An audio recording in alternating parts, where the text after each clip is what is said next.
Bismillahirrahmanirrahim. Assalamualaikum warahmatullahi wabarakatuh. Alhamdulillah hamdan katsiran tayyiban mubarakan fih kama yuhibbu rabbuna wa yardah. Asyhadu an la ilaha illallah wa asyhadu anna Muhammadan abduhu wa rasuluh sallallahu alaihi wa ala alihi wa sahbihi ajma'in. Amma ba'd.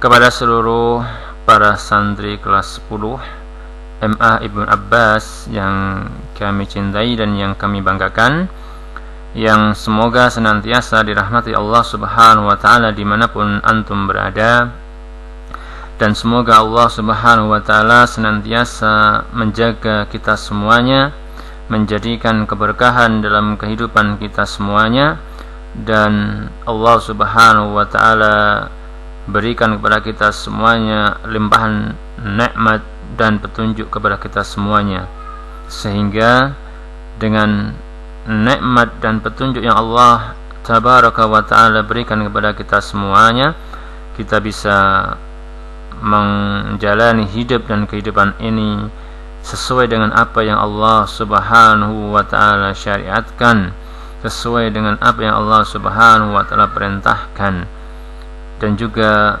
sesuai dengan apa yang Rasul sallallahu alaihi wasallam tuntunkan kepada kita semuanya. Para santri kelas 10 yang kami banggakan, alhamdulillah di pertemuan yang singkat ini insyaallah kita bersua kembali di pertemuan yang kelima ini insyaallah dalam metode pembelajaran daring. Semoga apa yang Allah Subhanahu wa ta'ala berikan kepada kita semuanya untuk bisa bersua kembali di kegiatan belajar mengajar kita menjadi amal pemberat kebaikan kita semuanya, dengan menghadirkan niatan kita masing-masing dalam rangka untuk thalabul ilmi, termasuk di dalam mata pelajaran biologi ini.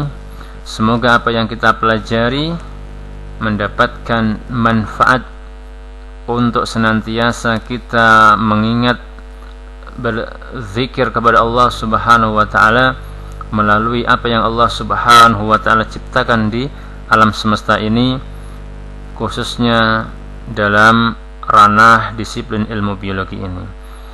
Anakku kelas 10 yang kami banggakan, alhamdulillah kita masuk di bagian yang kedua dari bab kedua, yaitu kita akan membahas berkaitan dengan klasifikasi makhluk hidup, ya, klasifikasi makhluk hidup atau pengelompokan makhluk hidup. Di dalam ilmu biologi, ya, dasar-dasar klasifikasi itu sudah dicetuskan oleh bapak klasifikasi kita dalam biologi yang bernama dengan Carolus Linnaeus, ya. Beliau merupakan ilmuwan, ya, yang mencetuskan dasar-dasar daripada pengelompokan atau pengklasifikasian makhluk hidup. Apa sih sebenarnya tujuan daripada klasifikasi atau pengelompokan makhluk hidup? Di antara tujuan, ya, daripada klasifikasi makhluk hidup adalah untuk menyederhanakan objek studi biologi, ya, untuk memudahkan kita semuanya di dalam mengenal pembagian makhluk hidup. Contoh mudahnya, makhluk hidup, ya, terklasifikasikan atas manusia, hewan, tumbuhan, kemudian, ya, paku-pakuan, kemudian ada monera, ada yang lainnya yang nanti akan kita pelajari bersama pengklasifikasian daripada makhluk hidup ini. Nah, sistemnya di antara dari sistem klasifikasi yaitu ada sistem alamiah secara alami, ada yang sistemnya buatan, ya, ada yang filogenetik, dan yang keempat adalah sistem yang modern.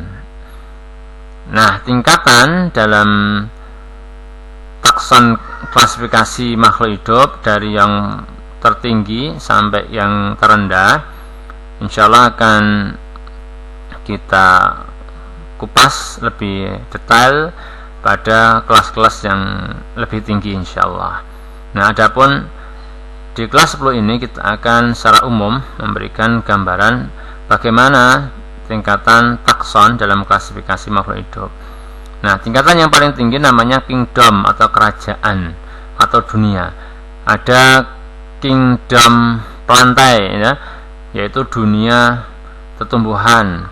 Ada kingdom animalia ya, kerajaan atau dunia hewan.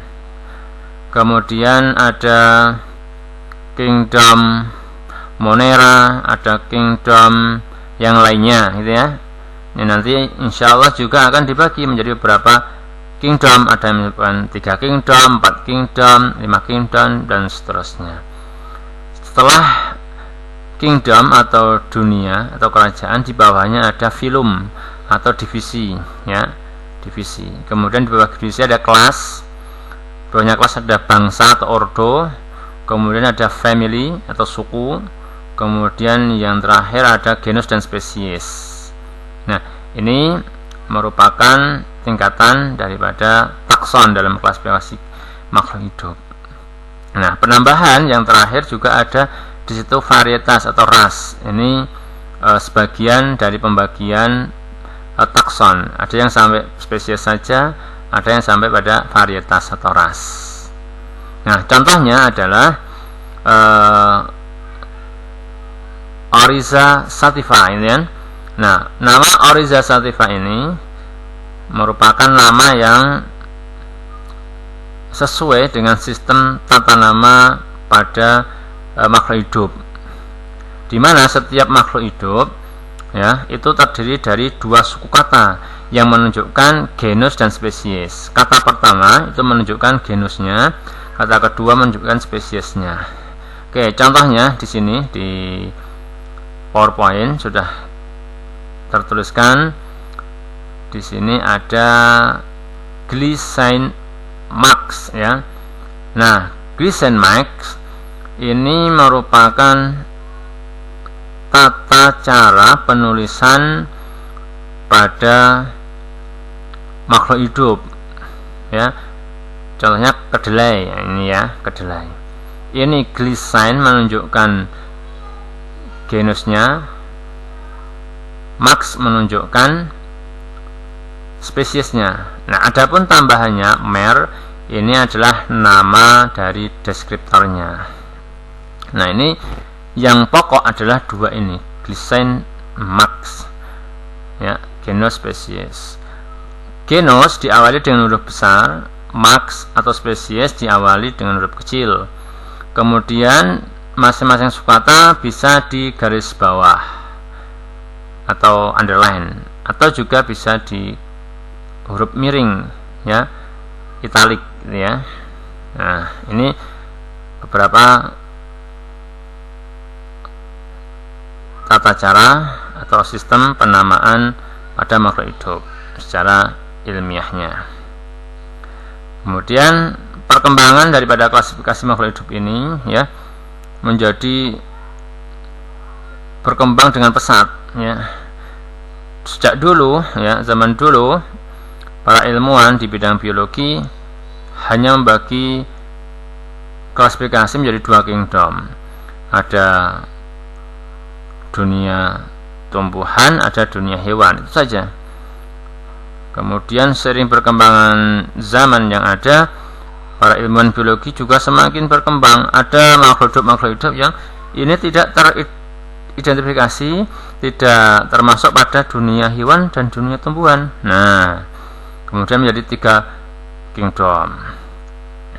Berlanjut lagi sampai 4 kingdom, 5 kingdom, 6 kingdom ya, sampai 8 kingdom. Ini perkembangan klasifikasi makhluk hidup di bidang taksonomi atau tingkatan makhluk hidup.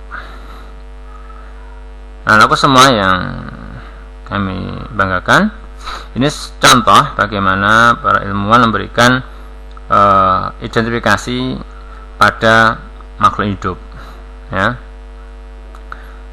Nah, kemudian di pertemuan yang terakhir ini insyaallah kita akan memberikan sebuah kuis, ya, dari soal yang ada. Insyaallah akan kita share besok pagi insyaallah. Setelah kita share, anak-anakku semuanya bisa memilih 4 soal dari ke-16 soal yang ada. Nah, ini ada 16 soal. Insyaallah besok kita akan share ulang, ya, 16 soal ini. Kemudian anak-anak bisa memilih dari 16 ini 4 soal yang kalian anggap tanda kutip paling mudah, ya. 9. Kemudian yang ini set kedua sampai 16. Maka boleh memilih 1 sampai 16 soal yang ada, antum pilih 4 saja, ya, bebas. Insyaallah untuk besok akan kita umumkan teknis untuk pengerjaan kuis pada part kedua atau bagian kedua dari bab keanekaragaman hayati ini. Demikian anak-anakku semuanya yang kami cintai dan yang kami banggakan.